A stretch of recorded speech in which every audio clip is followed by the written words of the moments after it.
Iran மீண்டும் இஸ்ரேலை நோக்கி, இஸ்ரேலுடைய தெற்கு பகுதிகளை நோக்கி தாக்குதல்களை நடத்தி இருக்கிற இஸ்ரேலுடைய தெற்கு பகுதிகளில் தான் இஸ்ரேலுடைய ஹைஃபா, டெல் அவிவ், அதே போன்று மேற்கு கலீலி, இந்த பகுதிகள் நோக்கி ஜெருசலத்தினுடைய சில பகுதிகள், இதை நோக்கி எல்லாம் மிக கடுமையான தாக்குதல்களை ஈரான் நடத்தி இருக்கிறார். அதே நேரம் அது தொடர்பான புகைப்படங்கள், வீடியோக்களும் தற்போது வெளியாகி இருக்கிறது. ஈரானுடைய ஏவுகணைகளை தடுக்க முடியாமல் தடுமாறி கொண்டிருக்கிறது இஸ்ரேல் என்கிற பரதாபகரமான நிலையும் இஸ்ரேலுக்கு உருவாகி இருக்கிறது.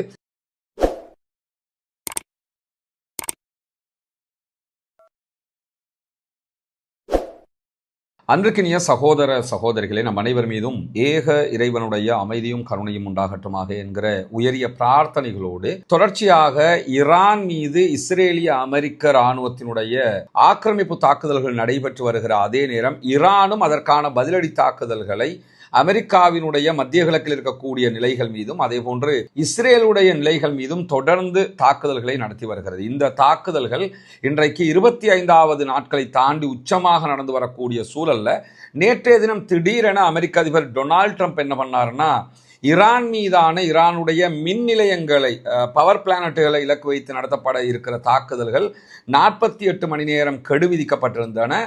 ஆனால் அதை 5 நாட்களுக்கு நாங்கள் பிற்போடுகிறோம் என்று சொல்லி ஒரு அறிவிப்பை விடுத்ததோடு ஈரானில் இருக்கக்கூடிய ஒரு முக்கியஸ்தரோடு நாங்கள் பேச்சுவார்த்தை நடத்திக்கிட்டு இருக்கிறோம், அவரோட ஃபோன் காலில் பேச்சுவார்த்தைகள் நடத்தப்பட்டிருக்கிறது, அவங்களும் ஒரு ஒப்பந்தத்துக்கு விரும்புகிறாங்க, நாங்களும் ஒரு ஒப்பந்தத்துக்கு விரும்புகிறோம் என்றெல்லாம் அவர் பேசியிருந்த செய்திகளை நேற்றைய இரவு வீடியோவில் விரிவாகவே அவர் பேசியதற்கே முன்னுக்கு பின் முரணாக எப்படியெல்லாம் பேசுகிறாரு என்கிற செய்திகளை நம்ம சொல்லியிருந்தோம்.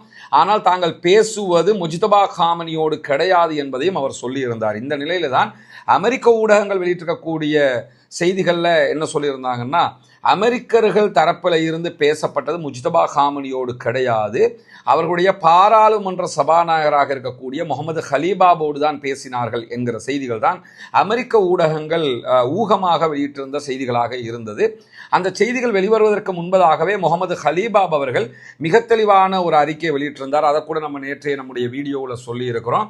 இந்த யுத்தம் நிறுத்தப்படாது, தாக்குதல்கள் நிறுத்தப்படாது, நீங்கள் முழுவதும் பொய்யே சொல்லி கொண்டிருக்கிறீங்க, எங்களோட பேச்சுவார்த்தை நடத்தி கொண்டே எங்கள் மீது தாக்குதல் நடத்தி இருந்தீர்கள், எனவே தாக்குதல்களை எல்லாம் அப்படி நிறுத்த முடியாது, எங்கள் பவர் பிளானட்டுகள் மேலே தாக்குதல் நடத்தினால் உச்சகட்டமாக பதிலடி எல்லா நாடுகளிலும் இருக்கக்கூடிய பவர் பிளானட்டுகள் மேலே நடத்தப்படும் என்கிற செய்திகளை எல்லாம் முகமது ஹலீபாப் அவங்க நேற்றே சொல்லியிருந்த நிலையில் இன்றைக்கு மீண்டும் ஈரான் மேலே இஸ்ரேல் தாக்குதல் நடத்தி இருக்கிறது. அதே போன்று அமெரிக்க இஸ்ரேலிய ஆக்கிரமிப்பு ராணுவம் ஈரானுடைய மின்சார நிலையங்கள் மீது தாக்குதல்களை நடத்தி இருக்கிறார்கள். டொனால்ட் ட்ரம்ப் அறிவித்து ஒரு சில நிமிடங்களுக்குள்ளாக இந்த தாக்குதல்கள் நடத்தப்பட்டது என்கிறது ஈரானுடைய இர்னா உள்ளிட்ட நியூஸ் ஏஜென்சி. குறிப்பாக ஈரானுடைய தாக்குதல்கள் தொடர்ந்து வருகிற இந்த நேரத்தில் ஜிசிசியில் இருக்கக்கூடிய கண்ட்ரிகள் முழுவதும் ஒரு அபாய ஒலியும் எழுப்பப்பட்டு கொண்டு வருகிறது. ஏன்னா ஜிசிசியில் இருக்கிற Saudi Arabia, Kuwait, Bahrain, Dubai, இந்த நாடுகள் எல்லாமே தற்போது மிகப்பெரியதொரு சங்கடமான நிலைக்கு தள்ளப்பட்டிருக்கிறார்கள்.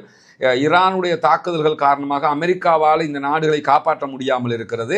குறிப்பாக அமெரிக்கா எப்போதுமே இஸ்ரேல் தரப்புக்கு ஆதரவாக ஃபேவராகத்தான் இருக்கிறாங்களே தவிர அரபு நாடுகளுக்கு ஃபேவராக இல்லை என்கிறது இந்த யுத்தத்தில் மிக தெளிவாக வெளிவந்திருக்கக்கூடிய ஒரு செய்தியாக இருக்கக்கூடிய சூழல்ல நேற்று இரவுல இருந்து, அதாவது டொனால்ட் ட்ரம்பினுடைய அறிக்கைக்கு பிறகு யுஏஇ, பஹ்ரைன், குவைத் ஆகிய நாடுகள் மேலே இரவு முழுவதும் பல தாக்குதல்களை ஈரான் நடத்தி இருக்கிறது. பலத்த சைரன் ஒலிகள் எல்லாம் அந்த நாடுகளில் எழுப்பப்பட்டிருக்கிறது என்கிறது அல் ஜசீராவினுடைய தரவு தகவல்கள். அதே நேரத்தில் சவுதி அரேபியா தன்னுடைய நாட்டினுடைய கிழக்கு பகுதிகளில் 20க்கும் மேற்பட்ட ஆளில்லா விமானங்களை தடுத்திருக்கிறது என்கிற செய்திகள் வெளியாகி இருக்கு. சவுதி அரேபியாவுடைய கிழக்கு பகுதிங்கிறது யான்பு என்கிற பகுதி.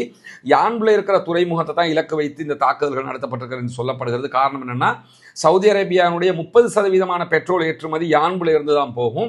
ஹொர்முஸை மூடினாலும் அந்த பகுதியால் பிசினஸ் பண்ண முடியுங்கிறதுனால யான்பு மேலே இந்த அட்டாக் தொடர்கிறது என்கிற செய்திகள் வெளியாகி இருக்கிறது. அதே நேரம் குவைத்தில் இருக்கக்கூடிய சில எரிசக்தி கட்டமைப்புகள் மீது தாக்குதல்கள் நடத்தப்பட்டிருக்கிறது. குவைத்தில் சில இடங்கள்ல மின்வெட்டுகளும் ஏற்பட்டிருக்கிறது, கரண்ட் கட்டும் நடந்திருக்கிறது என்கிற செய்திகள் வெளியாகி இருக்கிற அதே நேரம் இந்த ஈரானுடைய தாக்குதல்களில் ஈரான் கடுமையாக பாலிஸ்டிக் மிசைல் தாக்குதல்கள் நடத்துறதுனால மிசைல்களை இடைமறித்து இந்த அரபு நாடுகளில் இருக்கக்கூடிய இடைமறிப்பான்கள் தாக்குதல்களை நடத்தினாலும் அதில் வெடிச்சு சிதறுகிற பகுதிகளில் இருந்தும் பல ஆபத்துகள் நாட்டுக்குள்ளே ஏற்படுகிறது என்கிற செய்திகளும் சற்று நேரத்துக்கு முன்பதாக வெளியாகி இருக்கக்கூடிய சூழலில் தான் அமெரிக்க அதிபர் டொனால்ட் ட்ரம்ப் ஈரான் மீதான ஈரானுடைய மின்சார நிலையங்கள் மீதான தாக்குதல்களை 5 நாட்களுக்கு நாங்கள் இடைநிறுத்துகிறோம் என்று சொல்லி ஒரு சில நிமிடங்களுக்குள்ளாக அவர்களுடைய மின்சார நிலையங்கள் மீது தாக்குதல்கள் நடத்தப்பட்டிருக்கிறது, எரிவாயு நிலையங்கள் மீது தாக்குதல்கள் நடத்தப்பட்டிருக்கிறது என்றெல்லாம் இன்றைக்கு ஈரான் அறிவித்தல் விடுத்திருக்கிறது. 2 எரிவாயு நிலையங்கள் மீதும் ஒரு எரிவாயு குழாய் மீதும் அமெரிக்க இஸ்ரேலிய ஆக்கிரமிப்பு இராணுவத்தினுடைய தாக்குதல்கள் ஈரான் மீது நடத்தப்பட்டிருக்கிறது என்று ஈரானுடைய மெஹர் நியூஸ் ஏஜென்சி வெளியிட்டிருக்கக்கூடிய செய்தியில் நம்ம பார்க்க முடிகிறது. அதே நேரத்தில் இஸ்ஃபஹானில் இருக்கக்கூடிய காவே என்கிற ஒரு தெருவில் அமைந்திருக்கக்கூடிய எரிவாயு நிர்வாக கட்டிடம் மீது தாக்குதல் நடத்தப்பட்டிருக்கிறது.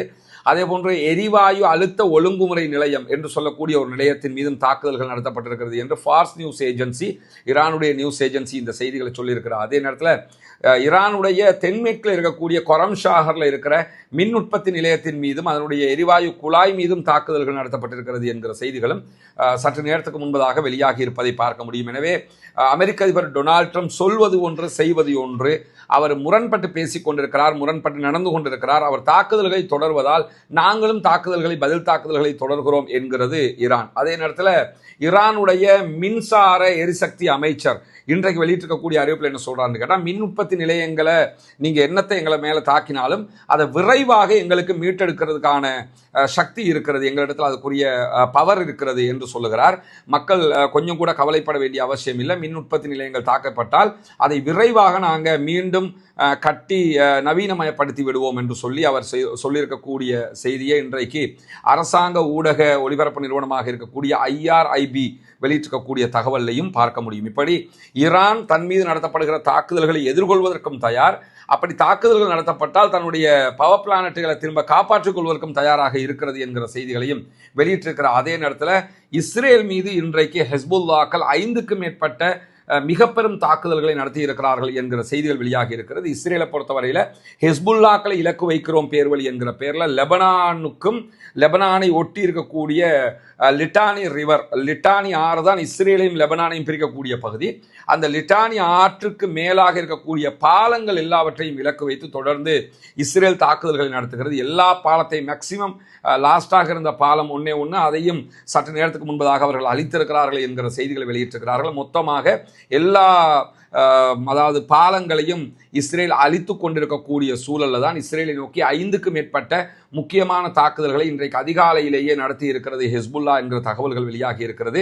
இஸ்ரேலிய படைகள் கூடியிருந்த இடங்கள், அதே போன்று இஸ்ரேலுடைய ஒரு படைத்தளம், இஸ்ரேலுடைய ஒரு ரேடார் தளம், அதே போன்று பீரங்கி நிலைகள், இதை நோக்கி எல்லாம் தாக்குதல்கள் நடத்தி இருக்கிறார். அதே நேரம் தெற்கு லெபனானில் இருக்கக்கூடிய கஃபார்கிலா என்கிற நகரத்துக்கு உள்ள இஸ்ரேல் வழியாக நுழைய இருக்கிற ஃபாத்திமா என்ற ஒரு கேட், அந்த கேட்டு வாசல்கிட்ட இருந்த இஸ்ரேலிய ஆக்கிரமிப்பு இராணுவத்தினுடைய படைகள் மீது ராக்கெட் தாக்குதல்கள் நடத்தப்பட்டிருக்கிறது என்கிற செய்திகளோடு வடக்கு இஸ்ரேலில் இருக்கக்கூடிய மலோட் தர்ஷிகா என்கிற ஒரு ரேடார் தளமும் இன்றைக்கு லெபனானுடைய ஹெஸ்புல்லாக்களால் அளிக்கப்பட்டிருக்கிறது என்கிற செய்திகளும் வெளியாகி இருக்கிறது. இதை தாண்டி இன்றைக்கு வெளியாகி இருக்கக்கூடிய மிக முக்கியமான செய்திகள், ஹெஸ்புல்லாக்கள் தொடர்ந்து இஸ்ரேலுடைய வடக்கு இஸ்ரேலை குறிவைத்து தாக்குதல் நடத்துகிறார். அதே நேரம் ஈரான் மீண்டும் இஸ்ரேலை நோக்கி, இஸ்ரேலுடைய தெற்கு பகுதிகளை நோக்கி தாக்குதல்களை நடத்தி இருக்கிற இஸ்ரேலுடைய தெற்கு பகுதிகளில் தான் இஸ்ரேலுடைய ஹைஃபா, டெல் அவிவ், அதே போன்று மேற்கு கலீலி, இந்த பகுதிகள் நோக்கி ஜெருசலத்தினுடைய சில பகுதிகள், இதை நோக்கி எல்லாம் மிக கடுமையான தாக்குதல்களை ஈரான் நடத்தி இருக்கிறார். அதே நேரம் அது தொடர்பான புகைப்படங்கள், வீடியோக்களும் தற்போது வெளியாகி இருக்கிறது.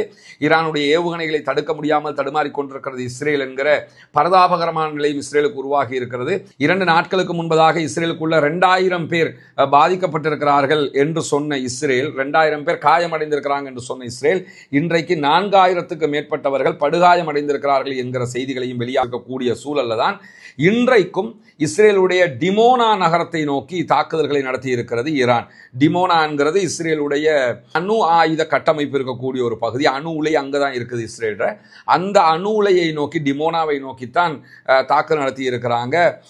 இது அவர்களுடைய மிக பெரும் பாலைவன பகுதிகளில் அமைந்திருக்கக்கூடிய ஒரு பகுதி. அந்த பகுதியை நோக்கி இன்றைக்கு தாக்குதல் நடத்தி இருப்பது மட்டுமல்லாமல் ஹைஃபா துறைமுக நகரத்தை சுற்றியும் பலத்த தாக்குதல்களை இன்றைக்கு ஈரான் நடத்தி இருக்கிறது. இதுவரைக்குண்டான தாக்குதல்கள் என்கிற செய்திகளும் வெளியாகி இருக்கக்கூடிய சூழல்ல தான் இன்றைக்கு அமெரிக்காவுடைய பேச்சுவார்த்தைகள் குறித்த செய்திகளுக்கு ஈரானுடைய நாடாளுமன்றத்தின் மூத்த உறுப்பினர்களில் ஒருவராக இருக்கக்கூடிய ஈரான் நாடாளுமன்றத்தினுடைய தேசிய பாதுகாப்பு மற்றும் வெளியுறவு கொள்கை குழுவினுடைய தலைவருமாக செயல்படக்கூடிய இஸ்மாயில் கோஷாரி என்கிறவர் ஒரு காட்டமான அறிவித்தலை விடுத்திருக்கிறார். அவர் ஈரானுடைய கவர்மெண்ட்டுக்கு என்ன சொல்றாருன்னு கேட்டா, அமைதியை எட்டுவதற்கான பேச்சுவார்த்தைகள் நடந்துகிட்டு இருக்கும் போதே இஸ்ரேலும் அமெரிக்காவும் சேர்ந்து நம்ம மேல தாக்குதல் நடத்தியிருக்கிறாங்க. எனவே இந்த 2 பேரையும் நீங்க நம்பக்கூடாது.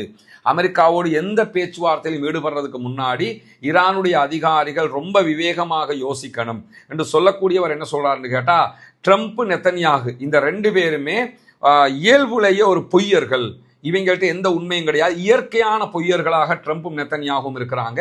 இவர்கள் நம்ம நாட்டுக்குள்ள பிளவை உண்டாக்குற வேலையை தான் பார்ப்பாங்க. நாங்கள் ஒருத்தரோட பேசி இருக்கிறோம் என்று சொன்னா அவர் யாரு? முகமது ஹலீபாப். அப்ப ஹலீபாப் நமக்கு தெரியாம அமெரிக்காவோட பேசிக்கிட்டு இருக்கிறாருன்னு ஜனாதிபதியும் மற்றவங்களும் குழம்புவாங்க. இந்த மாதிரி நம்மளை பிரித்தாளுகிறதுக்கான ஒரு ஏற்பாட்டை பண்றாங்களே தவிர உண்மையாக அவர்கள் நம்ம மேல நம்மளோட சமாதானமாக வருவதற்கான எந்த ஒரு ஏற்பாடும் அவர்களுக்கு கிடையாது. எனவே யுத்தத்தை நிறுத்தாமல் அமெரிக்கா மேல தாக்குதல்கள் நடத்திய தீர வேண்டும் என்று சொல்லி சற்று நேரத்துக்கு முன்பதாக ஈரானுடைய பாராளுமன்றத்தின் மூத்த உறுப்பினருடைய அறிக்கையும் வெளியாகி இருக்கிறது. எனவே அவர் சொல்லக்கூடிய ஒரு செய்தி, ட்ரம்ப்பும் நெத்தன்யாகும் இயற்கையிலேயே பச்சை பொய்யர்கள் என்பது அது உலகமே தெரிந்து கொண்ட ஒரு பேருண்மை என்பதை நம்ம புரிந்து கொள்ள முடிகிறது. அதே நேரத்தில் இன்றைக்கு வெளியாகி இருக்கக்கூடிய இந்த செய்திகளைத்தான் உங்களுக்கு மத்தியிலே கொண்டு வந்திருக்கிறோம். தொடர்ந்து இணைந்திருக்க நம்முடைய இரவு அப்டேட்ல மேலதிகமான பல முக்கியமான செய்திகளை உங்களோடு பகிர்ந்து கொள்ள இருக்கிறோம்.